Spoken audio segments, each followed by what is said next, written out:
It's recording. Hi there. So I'm Anouk Kranenburg, working for the Linkbuilding-Specialist in Amsterdam, and I'm standing here with Wil Reynolds, who is the founder of Seer Interactive and also the founder of RCS, which is real company stuff, or shit as you'd prefer to say. That's super interesting. If you don't know about it, look it up. My question is, what are the recent developments you've seen it, and what do you think it will give in the future, and yeah, what are your ideas about it? About RCS? Yeah. So I never knew that RCS would become something big. To me, it was just a very simple way to smack our industry around and go, we need to start doing something that companies would do if search engines didn't even exist. Like, companies have always promoted themselves. You know, the first ad agency started in like 1870 or something like that in Philadelphia. And you look at that and you say, people have been marketing themselves for years. And there was no tricks or shortcuts. So they actually had to figure out ways to connect with their customer and give them something that they were interested in, whether it was door-to-door sales or whatever it was. And I want us to gain some respect as an industry. And I think that the more we trick Google, the less respect we get. The more we produce things that other marketers who aren't internet marketers go, that's good, the more respect we get around the table. And I think that elevates the entire perception of the industry. Yeah, and so that's about a user experience and stuff like that, right? Like giving a good user value.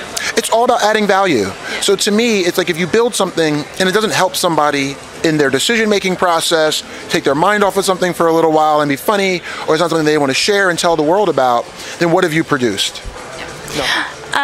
And what do you think about SEO in the next year? Just a quick wrap up. The next year, I think, I would say that in the next year, SEO will probably just continue on the path that it's on right now, which to me is like people are starting to go, oh my goodness, like I've got to start thinking differently. I've got to start doing different things. So I think we're going to see more people adopting it. I will say this, I believe that journalists and PR folks are ripe for a resurgence. So back in 7, 8, 9, 10 years ago when I was doing SEO, clients just started funneling money into like search and being like, oh, we're not worried about the writing, we're not worried about PR, you guys are able to get us direct conversions.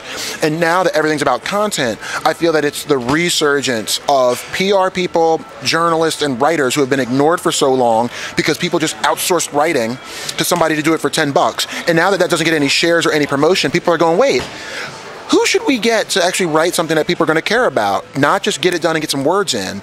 It's how are we going to write something that people are going to care about and are going to elicit emotion? And I think people are going, oh, right. The writers who have been working at newspapers that we've ignored for years are finally going to be making a resurgence. So I'm really happy about that. Okay, nice. And you tweeted a week ago that you were not reading that much about Hummingbird or Penguin anymore, but you were getting more into persuading and connecting and influencing people. Can you tell me a bit more about that? It's really simple.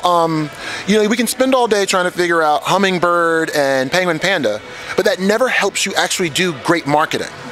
It helps you figure out, well, what are the little things that Google's changing?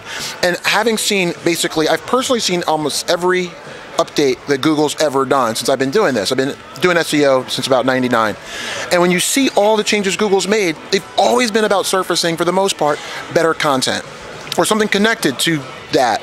So I don't need to know, oh, in Hummingbird, if you use longer tail words or blah, blah, it's like, no, it's just another thing that's trying to help service great content. So if I were to have 50 hours to spend on research, and I can either spend that 50 hours on Hummingbird research or 50 hours on understanding how people decide to share things, what gets people excited, what elicits an emotion in people, then I would rather do that, because those things over there not only will help me rank on the search engines, they'll also just connect with my audience, which will get social, which can actually get some conversions and actually earn my client direct revenue from the assets that I'm building. So that's kind of why Penguin, Panda, Hummingbird, I'm kind of like, I have limited time, and the time I've got to research, I want to research things that on their own may actually build social signals, or on their own they might actually drive conversions.